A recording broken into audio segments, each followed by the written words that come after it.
Jharkhand current affairs फरवरी 2025। तो दोस्तों हम लोग बात करेंगे यहाँ पर झारखंड करंट अफेयर्स के बारे में, क्योंकि यहाँ से भी क्वेश्चन पूछ जाने की संभावना है झारखंड के एग्जामों में। तो यहाँ ये सब सारी चीज़ें जो है वेरी वेरी इंपॉर्टेंट हो जाती है। तो चलिए हम लोग बात करते हैं झारखंड करंट अफेयर्स में।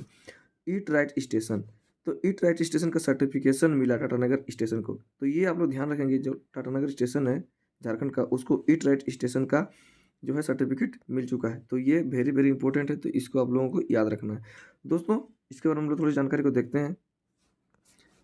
टाटानगर स्टेशन को यह सर्टिफिकेट स्टेशन में मिलने वाली खान-पान व्यवस्था का आकलन करने के साथ स्टेशन में स्थित रेस्तरां और स्टॉलों के निरीक्षण के बाद FSSAI ने दिया है।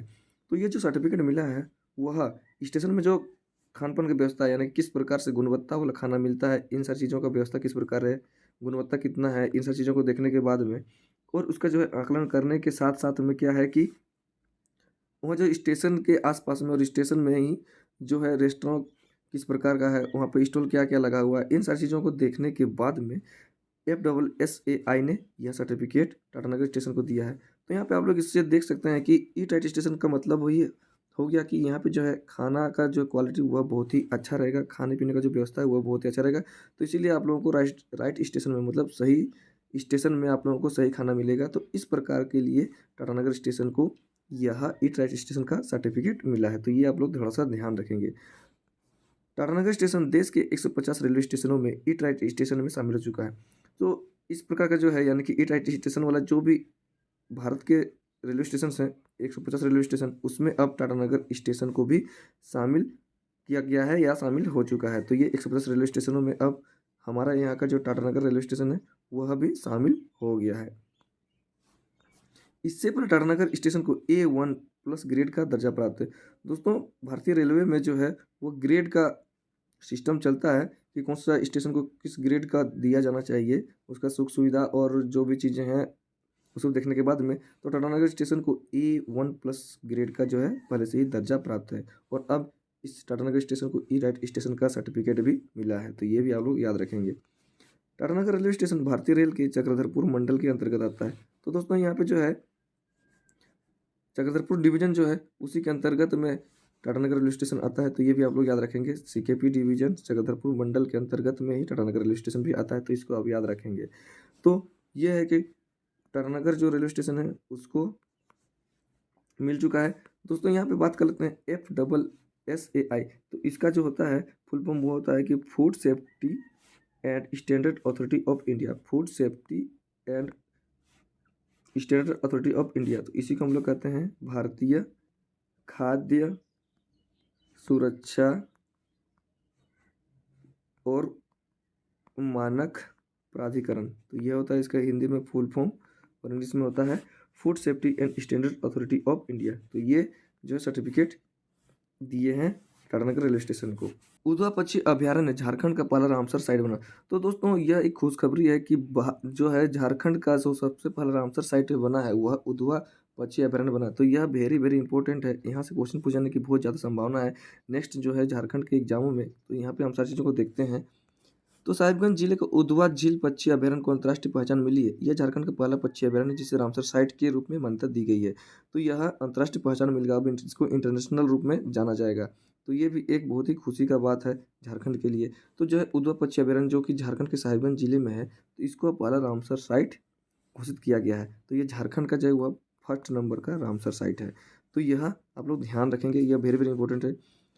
उधवा पक्षी आश्रयनी जिला मुख्यालय से 42 किलोमीटर दूर और उधवा झील के पास करीब 6.5 वर्ग किलोमीटर में फैला है। तो ये आप लोग देख रहे हैं कि ये जो है जिला मुख्यालय से लगभग 42 किलोमीटर दूर है और यह 6.5 वर्ग किलोमीटर में फैला हुआ है। तो इसको भी आप लोग थोड़ा सा ध्यान रखेंगे। साथ ही साथ यहाँ पर और इसके बारे में थोड़ी जानकारी है कि 2024 में उधवा पक्षी आश्रयनी में पक्षियों की गणना की गई थी और तब यहाँ पे कई ऐसे पक्षी मिले हैं जो विलुप्त होने के कगार पर हैं। ये वैसे पक्षी थे जो दुनिया में कहीं नहीं मिलते। तो इस प्रकार से यहाँ पर आप लोग देख सकते हैं, थोड़ा सा इसको जानकारी है। अब साइट होता क्या है इसको देखते हैं। सबसे पहले तो जाने क्या है रामसर साइट। ईरान के रामसर शहर में 1971 में आर्द्रभूमि के संरक्षण के लिए कन्वेंशन हुआ था। शहर के नाम पर ही रामसर साइट घोषित किया जाता है। रामसर साइट उन आर्द्रभूमियों को कहा जाता है जो अंतर्राष्ट्रीय महत्व की हैं और रामसर कन्वेंशन के तहत संरक्षित की जाती है। तो दोस्तों यहाँ पे हम लोग देख रहे हैं कि जो रामसर साइट है वह रामसर नामक शहर जो है ईरान में, उसी के नाम पर रामसर साइट घोषित किया जाता है। और इसके लिए जो है 1971 में एक जो है यहाँ पर आर्द्रभूमि के संरक्षण के लिए कन्वेंशन हुआ था, एक बैठक हुआ था, तो इसीलिए होता है यहाँ पर। तो आर्द्रभूमि जो है वो यानी कि वेटलैंड जो होता है, वेटलैंड्स उसी को लेकर के। और वेटलैंड्स में होता क्या है कि यहाँ पर जो कि लगभग लगभग सालों भर यहाँ पर बारिश का जो पानी जमा होता है या फिर ऐसे भी पानी जमा रहता है, इस कारण से वहाँ का जो भूमि है वह मतलब गीला रहता है। साथ ही साथ में वहाँ पे पानी की मात्रा जो है वह लगातार बना हुआ रहता है। और उसके अलावा में यहाँ पे होता क्या है कि यहाँ पर जो है रामसर साइट घोषित करने के लिए जो है 3 शर्तें होता है। उस स्थान पर 20,000 से अधिक प्रवासी पक्षी आना चाहिए, और वैसे जगहों पर प्रवासी पक्षी 20,000 से ज़्यादा आना चाहिए, और उसमें भी विलुप्तप्राय प्रजाति के पक्षी भी होना चाहिए, वे भी होना चाहिए, और साथ ही साथ ये जो है प्राकृतिक रूप से होना चाहिए। तो इसलिए ये जो है वेटलैंड्स इस प्रकार से यहाँ पे रहते हैं। तो इसी के आधार पर ही ये रामसर साइट होता है, घोषित होता है। दोस्तों यहाँ पे बात करते हैं तो वर्तमान विश्व में जो है 2400 से अधिक रामसर साइट हैं, और इनमें से भारत में 87 हैं। भारत में अभी टोटल वेटलैंड्स है यानी कि रामसर साइट जो है वह 87 है। तो ये भी आप लोग ध्यान रख सकते हैं, ये भी वेरी वेरी इंपॉर्टेंट है। 2 साल पहले बिहार के बेगूसराय में कांवर झील को रामसर साइट घोषित किया था, और उधवा झील झारखंड की पहली रामसर साइट है। और ये जो है उधवा झील पक्षी अभयारण्य जो झारखंड का पहला रामसर साइट बना है, तो ये आप लोग याद रखेंगे। और ये जो है रामसर कन्वेंशन जो हुआ था वह 1971 में हुआ था ईरान के रामसर शहर में, तो इसको भी आप लोग याद रखेंगे। अगला है झारखंड एकेडमिक काउंसिल, जेक के नए अध्यक्ष की नियुक्ति की गई है। डॉक्टर नटवा हंसदा जेक के नए अध्यक्ष बनाए गए। तो यह भी वेरी वेरी इंपॉर्टेंट है कि जेक का जो है अब नए अध्यक्ष बनाए गए हैं वह है नटवा हंसदा, तो ये आप लोग याद रखेंगे। दोस्तों कुछ दिनों से यह जो है जेक का अध्यक्ष का पद जो खाली था, तो उसी को अब यहाँ पे भर दिया गया है, और नए अध्यक्ष बनाए गए हैं डॉक्टर नटवा हंसदा। डॉक्टर नटवा हंसदा पूर्व में राजकीय महिला पॉलिटेक्निक रांची के प्रभारी प्राचार्य रह चुके हैं। तो ये जो है डॉक्टर नटवा हंसदा वह जो है गवर्नमेंट वुमेंस पॉलिटेक्निक जो है रांची थड़पकना में वहाँ के पूर्व प्रभारी प्राचार्य रह चुके हैं। तो इन्हीं को बनाया गया है झारखंड एकेडमिक काउंसिल यानी जेक के नए अध्यक्ष। जेक यानी कि झारखंड एकेडमिक काउंसिल, इसी को हम लोग हिंदी में कहेंगे झारखंड अधिविद्य परिषद।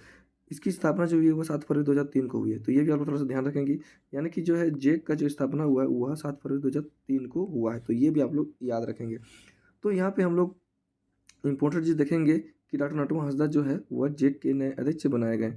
अब जितना भी जो है मैट्रिक हुआ, इंटर हुआ, 8th क्लास 9th क्लास का जो एग्ज़ाम होना है वो अब सुचारू रूप से होगा, और जितने भी चीज़ें हैं उन सारी चीज़ों को ये थोड़ा सा अच्छे तरीके से अब तरीकेपूर्ण से करेंगे, क्योंकि खाली रहने के बाद में यहाँ पे थोड़ा सा संशय बनी हुई थी कि किस प्रकार से एग्जाम होगा नहीं होगा। तो लेकिन अब इनका जो है नियुक्ति हो गया है, तो डॉक्टर नटवा हंसदा जो है वो जेक के नए अध्यक्ष बनाए गए हैं। तो यह झारखंड के जो है स्कूली साक्षरता विभाग के द्वारा इनकी नियुक्ति की गई है। तो आप लोग याद रखेंगे डॉक्टर नटवा हंसदा जो है वो जेक के नए अध्यक्ष बनाए गए हैं। तो इन सारी चीज़ों को देखेंगे।